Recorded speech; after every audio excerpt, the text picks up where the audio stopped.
9वीं सदी में एक देश था, उसका नाम कीव रूस था। उनके राजा थे एम्परर व्लादिमीर। एंड ये विडंबना है कि जो इस वक्त रूस के राष्ट्रपति हैं उनका नाम भी व्लादिमीर है, और जो यूक्रेन के राष्ट्रपति हैं उनका नाम। काफ़ी लड़ाइयाँ चली, बट फाइनली जब ये एरिया यूरोप का स्टेबलाइज हुआ, ये पूरा समा बंधा था जब रशियन रेवोल्यूशन हुआ 1917। एंड यूएसएसआर में जो सबसे बड़ा दूसरा देश था वो यूक्रेन था। यहाँ पे कोल माइंस हैं, यहाँ पे इलेक्ट्रिसिटी जनरेट होती है। यूएसएसआर डिसइंटीग्रेट हुआ तो यूक्रेन के पास वो सारी चीज़ें उपलब्ध थी जो उसके इलाके में थी। सारे न्यूक्लियर वेपन्स और जो भी सामान अर्स्टवाइल यूएसएसआर का यूक्रेन में था, उन्होंने रशिया को वापस किया। जब आप नेटो की तरफ ध्यान देते हैं तो NATO was in expansion mode. तो नेटो ने पोलैंड को भी ले लिया, हंगरी को भी ले लिया, चेकोस्लोवाकिया को भी ले लिया, मैसेडोनिया को भी ले लिया। और ये सबसे बड़ा खतरा हुआ रशिया के लिए। और प्रेसिडेंट पुतिन कई दिन से उनको बोले जा रहे थे कि मुझे मंजूर नहीं है कि मेरे दरवाजे तक नेटो आके खड़ा। 2013 से लेकिन अनरेस्ट शुरू हो गया। अनरेस्ट शुरू हो गया था। जानकार हैं वो ये मानते हैं कि लड़ाई अभी नहीं स्टार्ट हुई, 2022 में नहीं हुई, ये 2014 में स्टार्ट हुई। अगर आप यूक्रेन देखें तो जो ईस्ट पार्ट है यूक्रेन का, वहाँ पे सब लोग तकरीबन रशियन बोलते हैं। इस टाइम जो लड़ाई चल रही है वो नॉर्थ में चल रही है यूक्रेन के, जो रशिया से सटा हुआ है। ईस्ट में काफ़ी हद तक रशिया अंदर आ चुका है। ये लड़ाई अब 2.5 साल से ऊपर होने को आई है। जब ये युद्ध शुरू हुआ तब कहा गया कि कुछ दिन की बात है, यूक्रेन कहाँ ठहरेगा, लेकिन यूक्रेन की मदद कौन कर रहा है? NATO and EU is fighting Russia. ये आर्म सप्लाई कर रहे हैं, लेकिन फुट ऑन सोल्जर्स नहीं जा सकते क्योंकि नेटो का मेंबर नहीं है। क्या ये उकसाया था यूएस ने यूक्रेन को इस युद्ध के लिए? अमेरिका डायरेक्टली ना इन्वॉल्व होते हुए अपने arms, ammunition, technical support and equipment and through satellites and बाकी चीज़ें यूक्रेन को प्रोवाइड कर रहा है। नमस्कार व्यूवर्स, द अर्चना शो में आपका बहुत बहुत स्वागत है। रूस यूक्रेन वॉर जो शुरू हुआ 24 फरवरी 2022 को, 2.5 साल से ज्यादा का वक्त हो गया और ये युद्ध चलता जा रहा है। पहले कहा गया कन्वेंशनल वॉर का वक्त नहीं है तो युद्ध नहीं होगा, लेकिन युद्ध शुरू हुआ। उसके बाद कहा गया यूक्रेन कितने समय तक ठहरेगा रूस के सामने, लेकिन 2.5 साल से ज्यादा हो गए और अभी भी यूक्रेन लड़ रहा है। क्या वजह है कि अमेरिका हो या यूरोपियन कंट्रीज हो, वो पूरी तरह से बैन नहीं लगा पाई हैं रशिया पर चाहते हुए भी? इसकी वजह क्या है? भारत का इसमें रोल क्या है? प्रधानमंत्री नरेंद्र मोदी अभी जुलाई में रशिया गए, उसके बाद वो यूक्रेन गए। इसके पीछे क्या वजह है? सब कुछ एक एक बार डिटेल, शुरू से जब से युद्ध शुरू हुआ तब से लेकर अब तक के हालात, इन सब पर बात करने के लिए हमारे साथ हैं air marshal Sanjeev Kapoor. Sir, बहुत बहुत स्वागत है आपका। धन्यवाद। सर, हम 24 फरवरी 2022 से ही शुरू करते हैं। ये युद्ध जब शुरू हुआ उस समय सब कह रहे थे कि वक्त नहीं है कि कन्वेंशनल वॉर शुरू होगा ही नहीं। ये युद्ध हुआ, उसके बाद कहा गया कि युद्ध होगा तो यूक्रेन कितने दिन ठहरेगा, लेकिन अभी तक ये युद्ध चल रहा है। क्यों शुरू हुआ? क्या वो कारण थे? रशिया को क्या परेशानी थी यूक्रेन से? ये रशिया और यूक्रेन के बीच का ही युद्ध है या इसमें कुछ और फैक्टर्स हैं? सही, जैसे मैं हर उसमें पॉडकास्ट में कहता हूँ कि हर चीज़ को जानने के लिए थोड़ा हिस्ट्री को जानना ज़रूरी है। तो 9वीं सदी में एक देश था, उसका नाम कीव रूस था, और उसकी राजधानी कीव थी, कीव रूस। एंड उनके राजा थे एम्परर व्लादिमीर। एंड ये विडंबना है कि जो इस वक्त रूस के राष्ट्रपति हैं उनका नाम भी व्लादिमीर है, और जो यूक्रेन के राष्ट्रपति हैं उनका नाम, और ये वहाँ पे कॉमन नाम है उस एरिया में। उसके बाद ये एरिया अलग अलग इन्वेडर्स ने ऑक्यूपाई किया। एंड यहाँ पे तुर्क भी रहे, यहाँ पे बहुत सारी स्लोवाक्स थे, काफ़ी लड़ाइयाँ चली, बट फाइनली जब ये एरिया यूरोप का स्टेबलाइज हुआ, उसके बाद धीरे धीरे देश उसमें से निकलने शुरू हुए। बट जब ये पूरा समा बंधा था जब रशियन रेवोल्यूशन हुआ 1917 का। उसके बाद 15 देशों को जोड़ के इस इलाके के एक यूएसएसआर कार्व आउट किया गया। तो यूक्रेन उस यूएसएसआर का भाग था। एंड यूएसएसआर में जो सबसे बड़ा दूसरा देश था वो यूक्रेन था। यूक्रेन की धरती इतनी उपजाऊ है कि वो आज की तारीख में भी पूरे यूरोप को, पूरे उस इलाके को वीट प्रोड्यूस करके दे रही है। यहाँ पे कोल माइंस हैं, यहाँ पे इलेक्ट्रिसिटी जनरेट होती है, यहाँ पे न्यूक्लियर साइट्स हैं। एंड यहाँ पे यूएसएसआर के समय पे बहुत सारी आर्म्स एंड एम्यूनिशन की फैक्ट्रीज एंड इक्विपमेंट असेंबलिंग प्रावधान थे। तो 1991 में जब यूएसएसआर डिसइंटीग्रेट हुआ, उससे पहले भी इस एरिया के लोग, ये एक जगह आपने सुनी होगी क्राइमिया करके, एक प्लेटो है ब्लैक सी के अंदर। तो 1954 में यूएसएसआर में ही रशिया से भाग निकाल के यूएसएसआर के दूसरे भाग यूक्रेन को ये आइलैंड दे दिया गया था, प्लेटो दे दिया गया था। बट 1991 के बाद जब यूएसएसआर डिसइंटीग्रेट हुआ तो यूक्रेन के पास वो सारी चीज़ें उपलब्ध थी जो उसके इलाके में थी। तो उनके पास न्यूक्लियर वेपन्स थे, उसके पास वॉरहेड्स थे, उसके पास सारा इक्विपमेंट था, कोल के रिजर्व्स थे। तो सडनली एकदम जब ये 15 देश बिखर गए तो इन्होंने एक संधि की, उसको बुडापेस्ट ट्रीटी बोलते हैं, 1994 की, जिसके तहत रशिया ने बोला कि मैं आपको सारी चीज़ें प्रोवाइड करूंगा, जितने भी अष्टवाइल देश थे, और ये सारा इक्विपमेंट आप हमारे को वापस कर दीजिए, न्यूक्लियर वेपन भी मतलब आप दे दीजिए। तो 1994 में सारे न्यूक्लियर वेपन्स और जो भी सामान अष्टवाइल यूएसएसआर का यूक्रेन में था उन्होंने रशिया को वापस कर दिया। तो यानी इतने अच्छे संबंध रहे होंगे ना दोनों देशों के बीच में। बिल्कुल। और उनके जो विक्टर पोरोशेंको जो उनके प्रेसिडेंट थे यूक्रेन के first after, he was supposedly a pro-Russian person and he was doing exceptionally well. But जब आप नेटो की तरफ ध्यान देते हैं तो NATO was in expansion mode right from year 1999. 99 में जर्मनी ज्वाइन किया नेटो को। उसके बाद इस इलाके के जितने सारे देश थे जो अष्टवाइल बफर जोन था बिटवीन, जब कोल्ड वॉर थी बिटवीन यूएसएसआर एंड नेटो, वो सारे के सारे देश 2015, 16, 17 तक उसमें नेटो में मिल गए। तो नेटो ने पोलैंड को भी ले लिया, हंगरी को भी ले लिया, चेकोस्लोवाकिया को भी ले लिया, मैसिडोनिया को भी ले लिया, इनको भी। तो धीरे धीरे वो यूक्रेन के द्वार तक आने स्टार्ट हो गए नेटो। और ये सबसे बड़ा खतरा हुआ रशिया के लिए। और एब्सोल्युटली, एंड यूक्रेन भी ईयू का भाग बनना चाहता था। तो ईयू और नेटो को ज्वाइन करते ही सारी इस एरिया की डेमोग्राफी चेंज हो जाती।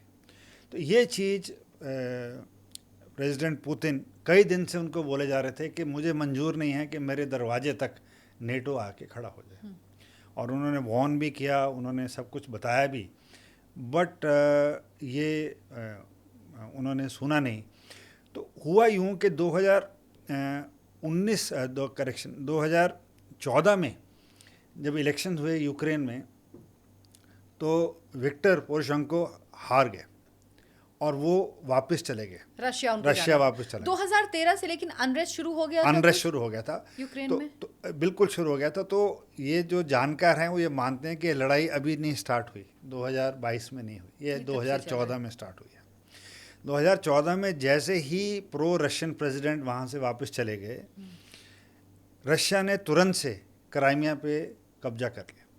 वो इसलिए कब्जा किया कि ब्लैक सी में ये एक अकेला वार्म वाटर पोर्ट है रशियन नेवी के लिए। रशिया के जितने नॉर्दर्न सी बोर्ड, इनके शिपयार्ड्स एंड नेवल स्टेशन हैं, वो मोस्ट ऑफ द साल फ्रोज़न रहते हैं। तो उनके जो शिप्स हैं उनको अंदर बाहर आने में बहुत दिक्कत होती है। तो अगर रशियन नेवी को कहीं पे भी डिप्लॉय करना है तो उनको एक ऐसा सी चाहिए जो फ्रोज़न ना हो, और वो सिर्फ ब्लैक सी है, और वो क्राइमिया में उनके पोर्ट्स थे। तो स्ट्रेटजिक रीज़न से उन्होंने तुरंत से, एंड उन्होंने ये लिया फरवरी में, वहाँ पे रेफरेंडम कराया, एंड बाई जून जुलाई इन्होंने रेफरेंडम में क्राइमिया के लोगों ने वोट किया रशिया के लिए, और क्राइमिया एक रशिया का भाग बन गया। अगर आप यूक्रेन देखें तो जो ईस्ट पार्ट है यूक्रेन का, वहाँ पे सब लोग तकरीबन रशियन बोलते हैं।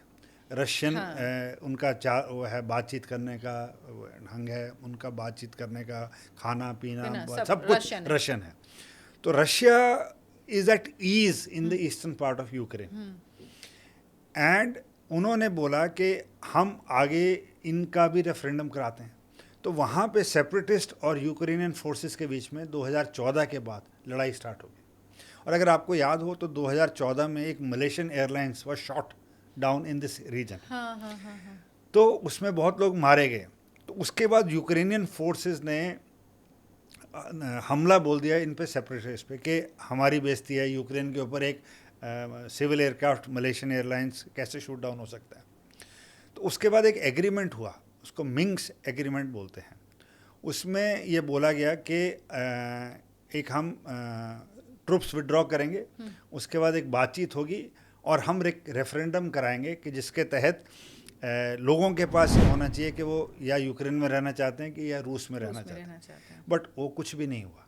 तो ये नहीं है कि यूक्रेन दूध का धुला हुआ है, यूक्रेन ने कभी वो उस एग्रीमेंट की कोई भी चीज़ें फॉलो अप ही नहीं की। तो जब लड़ाई इनके द्वार तक आ गई तो I think so Putin was pushed against the wall where he had no choice but to move, because जितना ईस्ट पार्ट ऑफ यूक्रेन है, as we speak I think so 20% से ज़्यादा ऑलरेडी रशिया के पास है यूक्रेन। और अगर हम size की बात करें तो रशिया यूक्रेन से 17 गुना बड़ा है, 17 times bigger area wise, and population is about 7 times of Ukraine, and इनकी GDP is about 7 times, and per capita income is about 3.5 times. So in every regard, Russia is huge in all ways. But Russia always fought with Ukraine like a younger brother. They have not gone all out to create damage. Their whole aim is to take certain areas which are of strategic depth and for their importance. तो वो तो इस time जो लड़ाई चल रही है वो नॉर्थ में चल रही है यूक्रेन के, जो रशिया से सटा हुआ है, एंड ईस्ट में मेनली चल रही है. एंड इनका जो सी लाइंस ऑफ कम्युनिकेशन है थ्रू ब्लैक सी, जहाँ से अभी भी यूक्रेन वीट या बाकी चीज़ें एक्सपोर्ट कर रहा है, एक उस एरिया में थोड़ी सी नेवी की गतिविधि रहती हैं. तो ईस्ट में काफ़ी हद तक रशिया अंदर आ चुका है, नॉर्थ में कुछ हिस्से यूक्रेन ने कब्जा किया है, एंड साउथ ईस्ट में भी कुछ कब्जों एरिया पे यूक्रेन का कब्जा है. बट अदरवाइज इनकी ग्राउंड की जो लड़ाई चल रही है, एंड ये लड़ाई अब 2.5 साल से ऊपर होने को आई है, एंड दुनिया भी परेशान है कि हमने यूरोप की धरती पे नहीं था. सर इसीलिए मेरा ये सवाल है कि 17 गुना बड़ा रशिया है यूक्रेन से. जब ये युद्ध शुरू हुआ तब कहा गया कि कुछ दिन की बात है, यूक्रेन कहाँ ठहरेगा. लेकिन यूक्रेन की मदद कौन कर रहा है? यूक्रेन को कहाँ से हथियारों की सप्लाई हो रही है? और अगर हो भी रही तो फिर उनकी ट्रेनिंग तो होती नहीं होगी. किस तरह से वो ये वॉर लड़ पा रहा है? See it is basically NATO and EU is fighting Russia through Ukraine. तो ये सिंपल टर्म्स में ये आर्म सप्लाई कर रहे हैं, लेकिन फुट ऑन सोल्जर्स नहीं जा सकते क्योंकि NATO का मेंबर नहीं है. तो वो मेंबर नहीं है, बट ट्रेनिंग, असला सब कुछ इनके लोग वहाँ पे आके इनको सिखा रहे हैं. अभी मैं कल ही पढ़ रहा था कि F-16 जो जहाज़ हैं वो भी NATO वाले कंट्रीज़ यूरोप के आर प्रोवाइडिंग टू यूक्रेन. तो यूक्रेन की इन्वेंट्री में लार्जली रशियन चीज़ें होती थी पहले, बट इस देखते देखते पिछले 2-3 साल में more and more western items are joining their inventory. तो जो वहाँ के सोल्जर्स हैं, जो वहाँ के जवान हैं, जो वहाँ के पायलट्स हैं, जो वहाँ पे हैं, उनको भेजा जा रहा है ट्रेनिंग के लिए इन NATO कंट्रीज़ कि आप सीख के आइए and then you fight the Russians. तो अभी अगर आप लेटली पढ़ रहे हैं तो ड्रोन्स को लेके पिछले 1 साल से बहुत ज़्यादा यूजेज हो रहा है. तो सैटेलाइट के तहत एंड जो अमेरिका के और EU के सैटेलाइट कम्युनिकेशन हैं, स्टारलिंक हो गया या यूरोसैट हो गया, उसकी मदद से यूक्रेन अब ड्रोन्स को रशिया की भूमि में था. तो जो जिनकी फ्रीक्वेंसी इनके पास जैमिंग वगैरह के लिए भी दिक्कत है. तो इसलिए आप पढ़ेंगे कई बारी कि ड्रोन्स निकल के जाके काफ़ी अंदर तक जाके रूस में वो अटैक कर पा रहे हैं. तो ये नया तरह का युद्ध अभी शुरू हो गया है, और ये इतने लंबे समय से चल रहा है. यूरोप के लिए और US से ज़्यादा यूरोप के लिए रशिया इम्पॉर्टेंट है, क्योंकि वहाँ एनर्जी का सप्लाई जो 40% वो होता है रशिया से होता है, जो अब डिक्रीज़ हो गया है काफ़ी. भारत से भी तेल लेने लगे हैं वो लोग, भारत रशिया का तेल रिफाइन करके उनको दे रहा है.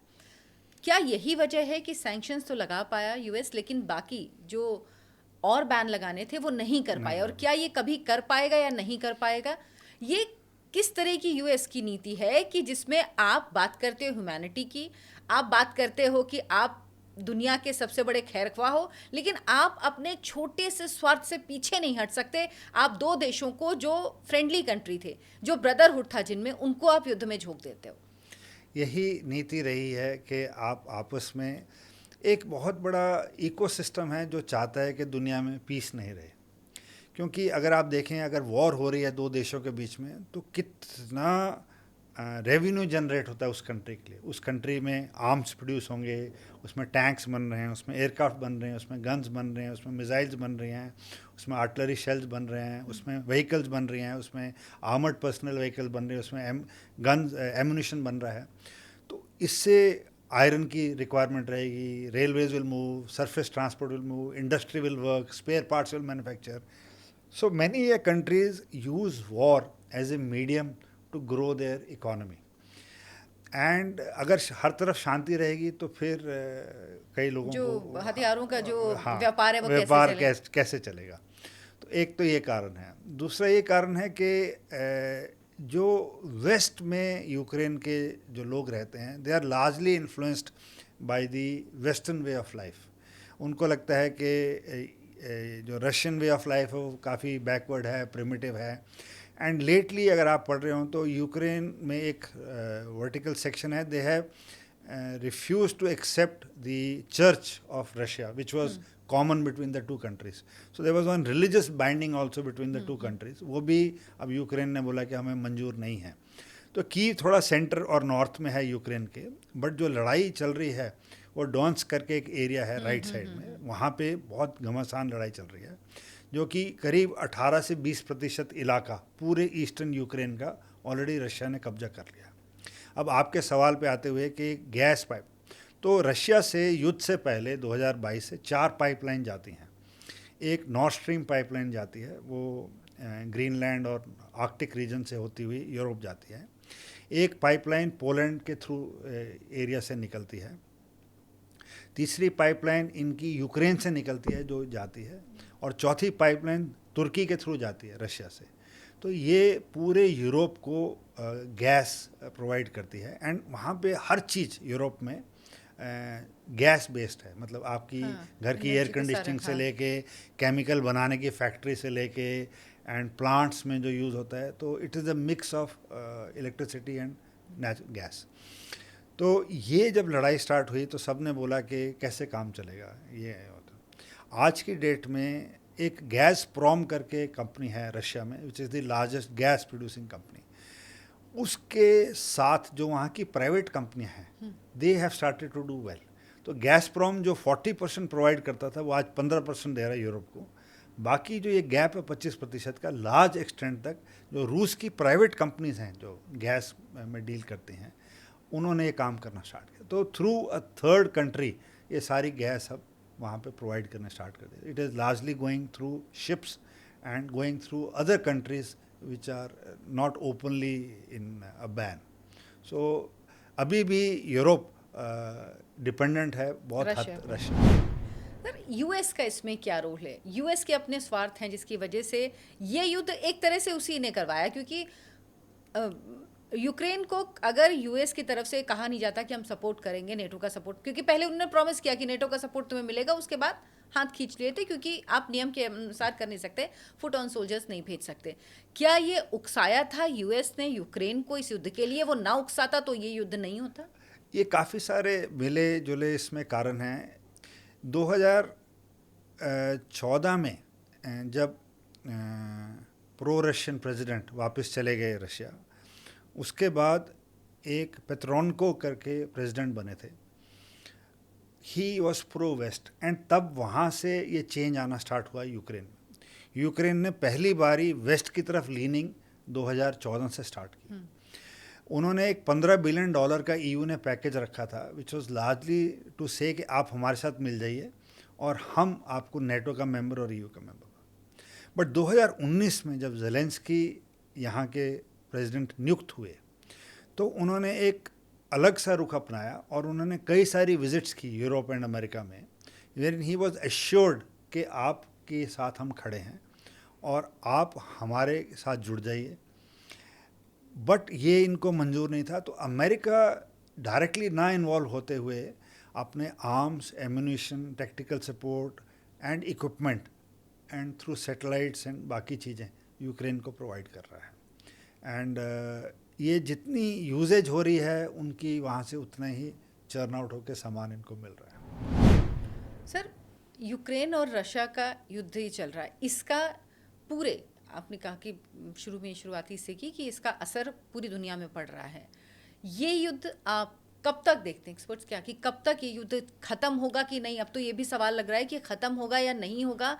कितना नुकसान यूक्रेन में हो चुका, रशिया को भी बहुत नुकसान हुआ इससे, कितनी भी बड़ी कंट्री हो। बहुत, लेकिन जब इतना लंबा युद्ध होता है तो आप शायद बेहतर जानते हैं कि सोल्जर्स भी थक जाते हैं, खत्म हो जाती है, आपके पास इतनी पॉपुलेशन नहीं होती कि वो इतना युद्ध कर सके। अगर आप रशिया की हिस्ट्री देखें, रीसेंट हिस्ट्री, तो क्राइमिया युद्ध मेरे हिसाब से डिफाइनिंग था रशियन हिस्ट्री में, जो 2014 में। उसके बाद रशिया ने कभी भी, जब से यूएसएसआर डिसइंटीग्रेट हुआ है, अपने देश से बाहर नहीं निकले थे। तो अगर आपको याद होगा तो 2015 में रशियन ट्रूप सीरिया गए थे आसाद की मदद के लिए, सीरियन प्रेसिडेंट की, एंड वहाँ से उनको वॉर एक्सपीरियंस स्टार्ट हुआ। तो 2015 से लेके वो अभी तक Russian troops in some form are there in Syria. उसके बाद ये यूक्रेन का स्टार्ट हुआ एनेक्सेशन, और जो ये लड़ रहे थे, तो देयर सोल्जर्स आर नाउ। अब आपने जो शुरू में कहा, प्रेसिडेंट अपने प्राइम मिनिस्टर मोदी जब यूक्रेन गए हैं, तो उन्होंने जब रशिया गए हैं तो उन्होंने पुतिन जी से और बातों के साथ ये भी बात कही है कि जो हमारे करीब 100+ भारतीय सैनिक वहाँ पे एनरोल हुए हैं, आप उनको छुड़वाइए, क्योंकि उनको यहाँ से एज ए आर्मी सपोर्ट के लिए एनरोल किया गया था, in a support role for the, but they are now a combatants there. हमारे प्राइम मिनिस्टर ने वहाँ पे 2 नए कॉन्सुलेट खोले हैं रशिया में। हमारे प्राइम मिनिस्टर ने इस विज़िट में जब जुलाई में गए रशिया, तो उनसे एनर्जी, उनसे एक्सचेंज ऑफ टेक्नोलॉजी, हमारे अबाउट 45 to 50% डिफेंस का जो इक्विपमेंट है डायरेक्टली या इनडायरेक्टली अभी भी रूस पे निर्भर है, तो उसके प्रति जो भी भारत को चीज़ें चाहिए उसके ऊपर कई बातें हुई हैं। तो it was an all-encompassing visit by the Indian Prime Minister to Russia in July. And in the month of August, this month he visited Ukraine. Yes, sir. मेरा सवाल यही कि यूक्रेन क्यों? रशिया तो हमारा पुराना स्ट्रेटेजिक पार्टनर है, वहाँ गए। कभी भी मुश्किल के वक्त में भारत की, चाहे अंतर्राष्ट्रीय मंच पे हो या हमारे देश को कभी ज़रूरत रही, तो रशिया ने हमेशा मदद की। यूक्रेन का ऐसा इतिहास नहीं है। फिर यूक्रेन क्यों गया? क्योंकि मोदी की नीति वो भी नहीं लगती कि बैलेंसिंग की, आप पैलेस्टाइन, इजराइल गए तो आप पैलेस्टाइन जाएंगे, वो वाली नहीं। फिर क्यों, इसकी क्या ज़रूरत है? और उसके बाद जिस तरह से जेलेंस्की ने जो प्रेस कॉन्फ्रेंस की, उसमें उन्होंने जो बातें कही, वो किसी भी स्टेट ऑफ हेड के जाने के बाद, और ख़ासतौर पर इतनी बड़ी कंट्री के, अब कभी ऐसी बातें नहीं करते। तो पिछले 10-15 साल से भारत की एक्सेप्टेबिलिटी वर्ल्ड फोरम में बढ़ती जा रही है। एंड जैसे सॉफ्ट पावर कहते हैं हम हमारे देश की, वो हमारे देश के साथ आज हर कोई डील करना चाहता है। हमारे देश से हर विदेशी हमारे देश में आके कुछ ना कुछ सीखना चाहता है। और हमारा खाना, music, dance, culture, way of life, yoga, spirituality, it is widely being accepted globally. उसके ऊपर से we are a very vibrant country, क्योंकि उनको विश्वास ही नहीं होता कि इस देश में हज़ारों भाषाएं बोली जाती हैं, रिकग्नाइज्ड 25-30 लैंग्वेज हैं, करेंसी नोट पे 17 लैंग्वेजेज, तो ये कोई विदेशी समझ नहीं पाते हैं। तो उस चीज़ को मोहर सी लग रही है पिछले कुछ सालों में। तो हमारे प्रधानमंत्री पहले पोलैंड गए। पोलैंड बहुत सालों से पोलैंड बहुत ज़रूरी है भारत के लिए, बिकॉज वो east Europe and northern areas of Europe का एक ब्रिज है पोलैंड। एंड पोलैंड में रुकने के बाद वो जब यूक्रेन आए तो वहाँ पे भारतीय समुदाय से मिले, and as a mark of respect Russia stop the offensive. It is never done. Then यही मैं कह रहा था आपसे थोड़ी देर पहले भी, कि कभी ऐसा नहीं हुआ कि एक हेड ऑफ स्टेट दोनों लड़ते हुए देशों में लड़ाई के बीच में जाए। जाके बात करके आए। एंड हमारे देश में जो खबरें निकल के आई हैं कि उन्होंने बताया कि एंड में आपको टेबल पे बैठ बैठना के ही पड़ेगा। किसी भी बातचीत का हल तो होता ही है। जितनी जल्दी बैठें उतना बेहतर है, क्योंकि तब तक काफ़ी नुकसान हो जाएगा दोनों तरफ का। People will lose their lives, it will do irreparable damage at many places. And अभी जो लड़ाई का रुख हो गया यूक्रेन और रशिया की, now they are targeting each other's infrastructure which is of strategic nature, like their power houses, their hubs, their railway hub centers, their telecommunication centers, their ports, their airports. तो ये जो चीज़ें हैं, it somewhere cripples the whole economy. So it is going to have an effect on even as and when the war stops, to rebuild Ukraine and to rebuild this complete infrastructure is going to take a lot of time and a lot of money and a lot of help. And again at this place, the EU and the Western countries will come to tell Ukraine as and when the war stops, okay, we are there to help you, but of course they'll have to pay a price to rebuild their own country. Sir, हर युद्ध का जो सबसे ज़्यादा मेरे ख्याल मुझे लगता है कि जो प्राइस पे करते हैं वो लोग वहाँ के करते हैं, जो सोल्जर्स होते हैं उनकी फैमिलीज़ करती हैं। कितनी फैमिलीज़ होंगी जिन्होंने अपने लोगों को, अपने बच्चों को, अपने पति को, अपने पिता को खो दिया होगा। मतलब, और ये जब दो कंट्री लड़ती हैं तो दोनों, किसी में ज़्यादा हो, किसी के 10 मारे जाएंगे, किसी के 100, लेकिन नुकसान दोनों को होगा। तो फिर क्यों ये बात समझ में नहीं आ रही कि आखिर में हमें टेबल पे बैठ के बात करनी होगी। युद्ध तो ख़त्म होगा ही, वो आप पे निर्भर करता है आप कितने दिन चला लो। क्या वाकई कोई ऐसी ताकतें हैं जो नहीं चाहती हैं ये दोनों देश? क्योंकि जाहिर सी बात है, दोनों देश इतना लंबे समय से युद्ध लड़ रहे हैं, उनको लग रहा होगा कभी युद्ध बंद होना चाहिए, लेकिन क्या वो फैक्टर है जो इंस्टिगेट कर रहा है इसको? ये एक रेड लाइंस इन्होंने ड्रॉ की हैं रशिया ने, कि हमारे को ये चीज़ें तो चाहिए। जैसे लास्ट पॉडकास्ट में मैंने आपको बताया था, इजराइल ने कुछ शर्तें रखी हैं। हाँ. तो वो हमें चाहिए। तो ऐसे ही रशिया ने रखी हैं। अब वो कितना उसको डाइल्यूट करना चाहते हैं, वो कितने चीज़ों पे कॉम्प्रोमाइज़ करना चाहते हैं, ये वो नेगोशिएशंस हैं। बट उनका जब तक वो, और उन्होंने ऐसा नहीं है रशिया ने कि उनको डायरेक्टली युद्ध पे गया, उन्होंने बहुत चेतावनी दी, उन्होंने बहुत वो की रशिया के लिए सर्वाइवल का। हाँ, क्योंकि उनको हाँ बिल्कुल, वो मैंने जैसे आपसे कहा कि वो बिल्कुल वॉल तक उनको पुश कर दिया गया था। अच्छा सर, स्ट्रैटेजिक तौर पे लोगों को समझाते हैं हम कि यूक्रेन है, रशिया से लगा हुआ है, ठीक है। नेटो अगर का मेंबर अगर बन जाता यूक्रेन तो क्या होता, और उससे रशिया को क्या प्रॉब्लम थी? सी, जब एग्रीमेंट होता है नेटो का किसी भी देश के साथ, विलय होता है, तो उसमें बहुत सारी शर्तें पे उस पर साइन करना रहता है। उसमें से कुछ शर्तें ऐसी हैं जैसे कि आपके सारे मिलिट्री के इंस्टॉलेशन हैं वो ड्यूल यूज़ के हो जाएंगे, मतलब नेटो के ट्रूप्स भी आके वहाँ एक्सरसाइज कर सकते हैं। जो ये जगहें हैं इस पे हमारे शिप्स और एयरक्राफ्ट आके कभी भी लैंड कर सकते हैं। आपकी जो भी फैसिलिटीज़ हैं वो हम ड्यूल यूज़ कर सकते हैं। हम इन सेंटर्स में अपने न्यूक्लियर वेपन्स या टैक्टिकल वेपन्स रख सकते हैं। तो अगर मैं आपके दरवाजे के बाहर आके कोई न्यूक्लियर वेपन्स जोड़ना शुरू कर दे या टैक्टिकल वेपन्स लगा के शुरू कर दे, वो बिल्कुल सटे हुए इलाके, तो पोलैंड ऑलरेडी टच कर रहा है रशिया में, और ये यूक्रेन मैंने आपको बोला सबसे बड़ा बॉर्डर है, second largest country of first while USSR. अगर नेटो आपके दरवाजे तक आ जाए तो कोई बफर ही नहीं बचा, और Black Sea is touching Ukraine, तो नेवी के ऊपर भी वो पूरा हावी हो जाएगा। जो रशियन नेवी है जो क्राइमिया पे ऑपरेट कर रही है, तो जो पूरी नेटो फोर्सेस हैं वो आपके दरवाजे पे आके खड़ी हो गई हैं। तो it is now seeing eye to eye, and एक अननेसेसरी सिचुएशन क्रिएट हो जाती है जो कि अवॉइडेबल है। तो जब यूएसएसआर और नेटो थे शुरू में, तो ये जो बीच के कंट्रीज हैं यूरोप के, हंगरी, चेकोस्लोवाकिया, यूगोस्लाविया, ये जितने, पोलैंड, तो उससे एक बफर था नेटो और इनमें।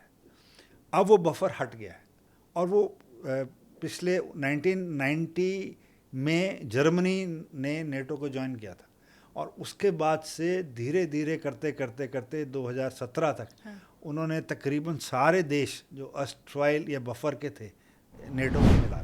मतलब हम ये समझें कि अगर यूक्रेन नेटो में शामिल हो जाता तो यूएस अगर कोई मिसाइल छोड़ेगा तो 5 मिनट में रशिया पर अटैक कर बिल्कुल, सकता आप है, बिल्कुल लेकिन सारे- रशिया को टाइम लगेगा उसमें। बिल्कुल बिल्कुल। तो रशिया इसीलिए इस चीज के लिए कभी राजी नहीं हो सकता था, क्योंकि उसके लिए युद्ध में वो 24 घंटे तब भी रहता। सर्वेलेंस है, डायरेक्ट मॉनिटरिंग है, positioning of your assets, drones, tanks, missiles, aeroplanes right at your door step is not an easy thing.